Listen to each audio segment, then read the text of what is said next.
ഞാനെന്നുള്ളത് ഇരിഞ്ഞാലക്കുടയിലെ ഒരു റെസ്റ്റോറൻറ്റിലാണ്. Red sauce.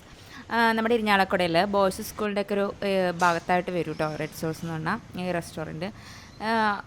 മൊത്തത്തിൽ ഇതിൻ്റെ ഒരു ഔട്ട്ലുക്ക് എന്ന് പറയുന്നത് ഭയങ്കര രസമാണ്. ഭയങ്കര ഡിഫറെൻ്റ് ആയിട്ടുള്ളൊരു ഔട്ട്ലുക്കാണ് ഇതിന്. അതുപോലെ തന്നെ ഇതിൻ്റെ അകത്തും ഇത് ഈ ഒരു റെസ്റ്റോറൻറ്റിൻ്റെ ഉള്ളിലുള്ള അവരുടെ ഇൻറ്റീരിയലും അതുപോലെ തന്നെ ആംബിയൻസും ഒക്കെ ഭയങ്കര രസമാണ് കേട്ടോ. എനിക്ക് ഭയങ്കര ഇഷ്ടപ്പെട്ടു. കാരണം ചെറിയൊരു ഏരിയ ആണെങ്കിലും അത് ഭയങ്കര സ്പേഷ്യസ് ആണ്. പിന്നെ അത് അറേഞ്ച് ചെയ്തിരിക്കുന്ന രീതി, അവിടുത്തെ ലൈറ്റിങ്, സീലിംഗ് എല്ലാം നല്ല രസമുണ്ട് കാണാനായിട്ട്.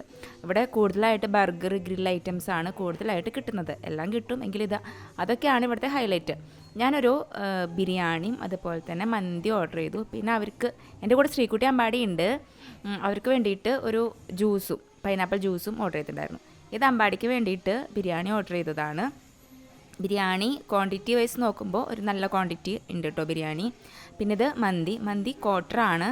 അതുകൊണ്ട് തന്നെ ഞങ്ങൾക്ക് ഇത്ര മതി കേട്ടോ. കാരണം ഞങ്ങൾ ഒരുപാടൊന്നും കഴിക്കില്ല. അതുകൊണ്ട് തന്നെ ഇത് ഓക്കെയാണ്. പിന്നെന്താ പറയാനുള്ള, ശ്രീകുട്ടി അമ്പാടിയും എല്ലാ പ്രാവശ്യം പറയും നമ്മുടെ ഫുഡ് കഴിക്കുന്ന വീഡിയോസൊക്കെ കാണുമ്പോഴേ അവരെന്താ കൊണ്ടുപോകാത്തതെന്ന് ചോദിച്ചിട്ട് ഇങ്ങനെ ഇടയ്ക്കിടയ്ക്ക് ചോദിക്കും. അപ്പോൾ ഇന്ന് എന്തായാലും അവരെ കൊണ്ട് പോകുന്നതാണ്. എനിക്ക് ചെറിയ ചുമയുണ്ട് കേട്ടോ. അതുകൊണ്ട് വോയിസിന് ചെറിയൊരു ബുദ്ധിമുട്ടുണ്ട്. മന്തി ഓക്കെ ആയിരുന്നു. അവൻ ചിക്കൻ ബിരിയാണി ഓർഡർ ചെയ്തിട്ട് എൻ്റെ ഈ ചിക്കൻ മന്തിയിലെ ചിക്കൻ അൽഫാം ചിക്കൻ ആയിരുന്നു. അതുകൊണ്ട് തന്നെ അവനത് കണ്ടപ്പോൾ വേണമെന്ന് പറഞ്ഞിട്ട് നിൽക്കുകയായിരുന്നു കേട്ടോ. അവന് വേണ്ടി മാത്രമാണ് ഞങ്ങൾ ബിരിയാണി ഓർഡർ ചെയ്തത്. ഓൾമോസ്റ്റ് നമ്മൾ എല്ലായിടത്തും പോയിട്ട് ബിരിയാണി കഴിക്കുന്ന കാരണം അതിനോടുള്ളൊരു താല്പര്യം തന്നെ കുറഞ്ഞിട്ടുണ്ട്. മന്തിയും അങ്ങനെ തന്നെയാണ്, പക്ഷേ ഉച്ചയ്ക്കൊക്കെ നമുക്ക് കുറച്ചും കൂടി നല്ലത് മന്തിയാണല്ലേ. ഇത് അൽഫാം മന്തിയാണ് കേട്ടോ. മന്തി എനിക്ക് ഭയങ്കരമായിട്ട് ഇഷ്ടപ്പെട്ടു. റൈസ് നല്ല സോഫ്റ്റ് ഉണ്ടായിരുന്നു. അതുപോലെ അൽഫാം ചിക്കനും നന്നായിരുന്നു, നല്ല ടേസ്റ്റ് ഉണ്ടായിരുന്നു കേട്ടോ.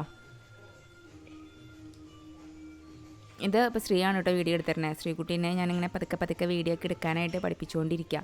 പാവം ഞങ്ങൾ ഫുഡ് കഴിക്കുമ്പോൾ നോക്കിയിരുന്ന് ആൾ വീഡിയോ എടുക്കായിരുന്നു കേട്ടോ. ഞാൻ മന്തി തന്നെയാണ് ശ്രീക്കും. അവൾക്കും ബിരിയാണി അത്ര ഇഷ്ടമല്ല. അവൾ പറയുന്നത് മന്തി അടിപൊളിയായിരുന്നാണ്. ചുമ. മന്തി എന്ന് വെച്ചിട്ടുണ്ടെങ്കിൽ അതിൻ്റെ അൽഫാം ചിക്കനായിരുന്നു. നല്ല രസമുണ്ടായിരുന്നു കേട്ടോ ചിക്കൻ. നല്ല എന്താ പറയുക, നല്ല സ്പൈസി ആയിരുന്നു. പിന്നെ ഒരുവിധം നല്ല റോസ്റ്റഡ് ആയിരുന്നു. ബിരിയാണി ഓക്കെയാണ്. ബിരിയാണി ടേസ്റ്റ് നോക്കുമ്പോൾ നല്ല ഓക്കെയാണ്.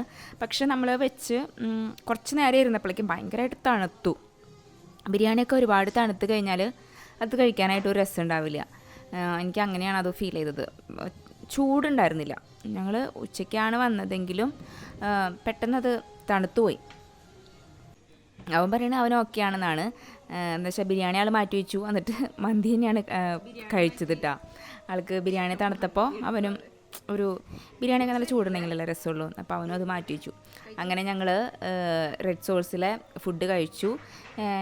മൊത്തത്തിൽ ഞാൻ പറഞ്ഞില്ല, ആംബിയൻസ് ഒക്കെ ഓക്കെയാണ്. പിന്നെ ബിരിയാണി മാത്രമാണ് എനിക്ക് ചെറിയൊരു ബുദ്ധിമുട്ടായി തോന്നിയത്. ബുദ്ധിമുട്ട് മീൻസ് തണുത്തപ്പോൾ അത് കഴിക്കാനൊരു രസം തോന്നിയില്ല. പക്ഷേ മന്തി ഓക്കെ ആയിരുന്നു കേട്ടോ. അപ്പോൾ എല്ലാവരും ജസ്റ്റ് ഇരിഞ്ഞാലക്കുട റെഡ് സോസിലൊക്കെ വന്ന് ഫുഡൊക്കെ ഒന്ന് ട്രൈ ചെയ്ത് നോക്കുക. ഫുഡ് കഴിച്ച എക്സ്പീരിയൻസ് ഷെയർ ചെയ്യാൻ മറക്കല്ലേ. ബൈ.